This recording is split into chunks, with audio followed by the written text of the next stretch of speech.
Assalamualaikum warahmatullahi wabarakatuh. Alhamdulillahirabbil alamin. Wassalatu wassalamu ala asrafil anbiya'i wal mursalin wa ala alihi wa sahbihi ajmain. Amma ba'd. Faya ibadallah, ittaqullaha haqqa tuqatih wa la tamutunna illa wa antum muslimun. Asyhadu an la ilaha illallah wa asyhadu anna Muhammadar Rasulullah. Allahumma sholli ala Muhammad wa ala ali Muhammad.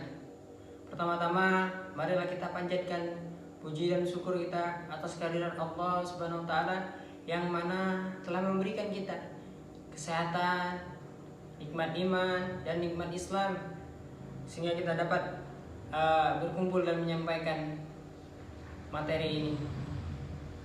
Salawat serta salam tak lupa kita curahkan kepada junjungan kita Nabi besar kita ya Muhammad sallallahu alaihi wasallam, kepada kerabatnya, sahabatnya, hingga saudaranya hingga akhir zaman nanti, dengan melafazkan Allahumma sholli ala Muhammad wa ala ali Muhammad.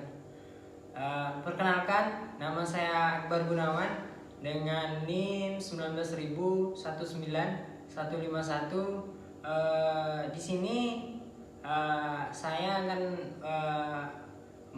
menyampaikan ilmu yang saya pelajari, yang saya ketahui, yang mana itu manfaat sholat jika dikerjakan dengan benar dan sempurna, maka manfaat sholat ini akan mendapat manfaat bagi kita. Kurang lebih menyampaikan ada 3 manfaatnya. Sebenarnya masih banyak lagi, tapi yang saya ketahui cuma 3 ini. Yang jika sholat ini, jika kita kerjakan dengan secara benar, secara sempurna, sesuai dengan ketentuan dari Al-Quran dan As-Sunnah, maka akan berdampak baik kepada kita. Adapun yang orangnya tidak sholat maupun dia sholat tetapi dia tidak mengerjakan sholatnya secara sempurna ataupun sesuai dengan ketentuan dari Al-Quran maupun As-Sunnah, orang-orang tersebut tidak akan mendapatkan manfaat dari sholat ini. Yang pertama yaitu manfaat sholat ini adalah orang yang sholat ini dijanjikan Allah yaitu mereka ini terhindar dari keburukan perbuatan keji maupun perbuatan mungkar yang telah Allah sebutkan dalam firman-Nya dalam surat Al-Ankabut surat ke-23 ayat ke-45 yang berbunyi Atsluma ahiya ilaika minal kitab wa aqimis shalah inna shalah wa tatanha 'anil fahsya wal munkar wa ladzikrullahi akbar wallahu ya'lamu ma tasna'un, yang artinya bacalah kitab Al-Quran yang telah diwahyukan kepadamu Muhammad dan laksanakanlah sholat.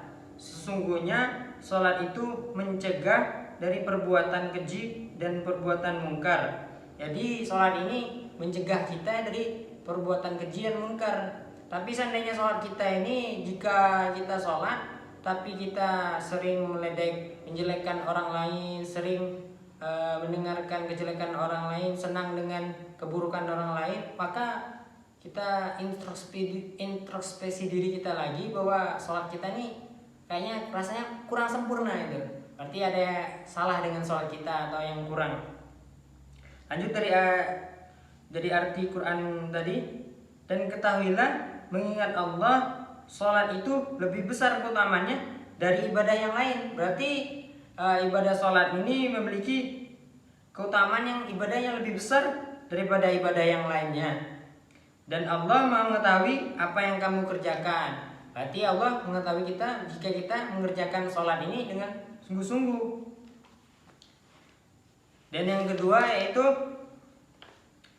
Allah berjanji kepada orang yang mengerjakan sholat secara benar dan sempurna, maka dijanjikan Allah jika seorang memiliki kesulitan dalam hidupnya, maka janji Allah adalah Allah akan membebaskan setiap masalah yang dialami dan diberikan rezeki yang melimpah tak bertepi, yang melimpah ruah dan tak bertepi.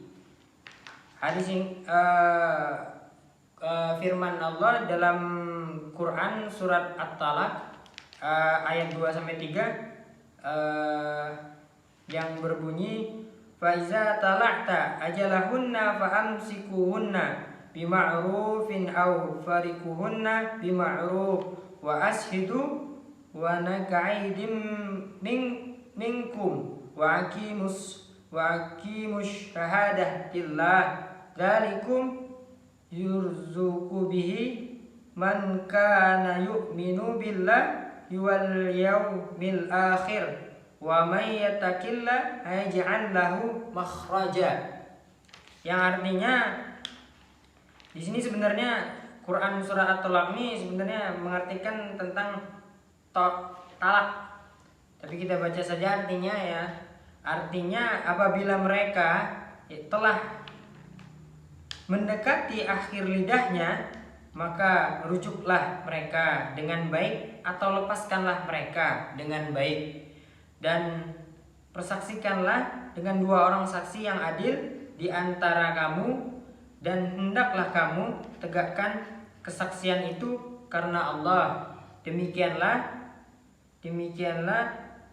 diberi pengajaran dengan itu orang beriman kepada Allah dan hari akhirat. Barang siapa bertakwa kepada Allah, niscaya Dia akan mengadakan baginya jalan keluar. Di sini dalam ayat ini disinggung artinya, dalam itu yang saya ambil ujungnya saja wa may yattaqillah yaj'al lahu makhraja. Yang artinya di mana barang siapa yang bertakwa kepada Allah, maka Allah akan memberi jalan keluar bagi mereka. Yang orang bertakwa ini termasuk orang-orang yang sholatnya dikerjakan secara benar dan secara sempurna, maka Allah akan memberikan jalan keluar bagi mereka.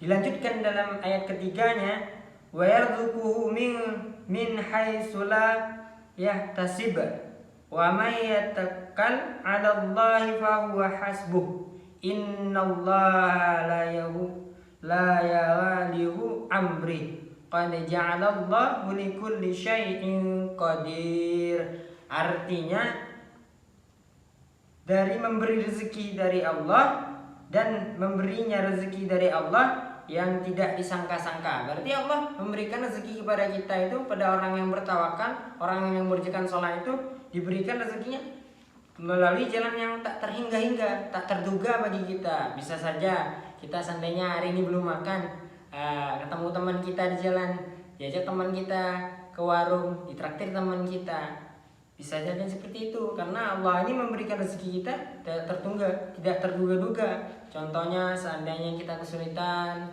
kita berdoa pada Allah, Allah memberi jalan keluar bagi kita dengan dibantunya urusan kita melalui jalan yang tak terhingga-hingga. Lanjut dari artinya itu, barang siapa yang bertawakal kepada Allah, niscaya Allah akan mencukupi keperluannya. Maka Allah juga akan mencukupi keperluannya. Jika pasti dicukupi Allah, pasti orang yang bertawakal itu hidupnya selalu cukup. Karena Allah telah meyakinkan bahwa orang yang bertawakal itu keperluannya selalu dicukupi Allah. Sesuai dengan firman-Nya tadi dalam Quran surat At-Talaq ayat ketiga ini. Dan lanjut, sesungguhnya Allah melaksanakan urusan yang dikehendakinya. Sesungguhnya Allah telah mengadakan ketentuan bagi tiap-tiap sesuatu. Berarti Allah ini telah menetapkan ketentuannya sesuai dengan setiap sesuatu, sesuai dengan takarannya, sesuai dengan ketentuan yang diberikan Allah. Ini udah sesuai. Kalau Allah udah mengasih kita sesuatu seperti itu, ya seperti itu. Lalu dalam ayat Quran tersebut, dalam Quran An-Naba tadi ditafsirkan dalam ayat-ayat dalam Quran lagi, dalam diperjelas lagi dalam Quran surah Al-Baqarah ayat 2 dan 3 yang bunyinya dzalikal kitabul la raiba fihi hudal lil muttaqin. Artinya kitab Al-Quran ini tidak ada keraguan padanya, petunjuk bagi mereka yang bertawakal. Berarti Al-Quran ini merupakan petunjuk bagi orang-orang yang bertawakal. Lanjut ayat 3. Alladzina yu'minuna bil ghaibi wa yuqimunas shalah wa mimma razaqnahum yunfikun. Artinya yaitu mereka yang beriman kepada gaib, melaksanakan sholat dan menginfakkan sebagian rezeki yang kami berikan kepada mereka. Artinya mereka yang beriman atau yang percaya pada hal-hal gaib itu dan melaksanakan sholatnya, mereka termasuk orang yang bertawakal dan beriman. Lanjut, yang terakhir adalah Allah berjanji dalam Al-Quran, orang yang sholatnya benar-benar atau sesuai dengan ketentuan dari Al-Quran dan As-Sunnah, maka dijanjikan Allah orang tersebut sholatnya khusyuk sholatnya dan termasuk orang-orang yang beruntung.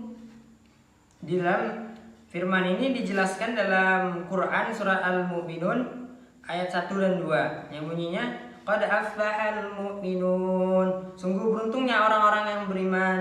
Berarti orang-orang beriman ini orang-orang yang termasuk orang yang beruntung, maka selalu diberi keuntungan oleh Allah. Lanjut ayat keduanya, alladzina hum fi salatihim khashi'un, yaitu orang-orang yang khusyuk dalam sholatnya. Berarti orang-orang yang beruntung, orang-orang yang beriman ini adalah orang-orang yang khusyuk dalam sholatnya. Mereka khusyuk dalam sholatnya termasuk jadi orang-orang yang beruntung. Bahkan saya pernah mendengar dari ustadz yang pernah saya tonton itu di ustadz YouTube itu, Ustadz Adi Hidayat itu mengatakan bahwa dalam ayat ini bahwa dia mengatakan bahwa artinya itu jangan ragu orang mukmin itu sukses, orang mukmin itu pasti sukses dan bahagia. Dia mengatakan seperti itu. Berarti orang-orang yang beruntung itu adalah orang-orang yang sukses dan bahagia dalam hidupnya. Ya, manfaat dari sholat tersebut tadi. Makanya jika sholatnya dengan benar atau sesuai dengan ketentuan dari Al-Quran dan As-Sunnah, kita ini termasuk pada orang-orang yang beruntung. Maka marilah kita sama-sama perbaiki sholat kita. Bila perlu khusyukkan sholat kita sehingga kita termasuk orang-orang yang beriman dan orang-orang yang beruntung tersebut tadi. Agar kita mendapatkan ridho dan agar kita semua mendapatkan ridho dan karunia dari Allah. Bagi yang belum sholat atau yang sholatnya masih bolong-bolong, masih susah sholatnya, marilah kita sholat. Dirikanlah sholat sesuai dengan perintah Nabi dalam hadisnya itu.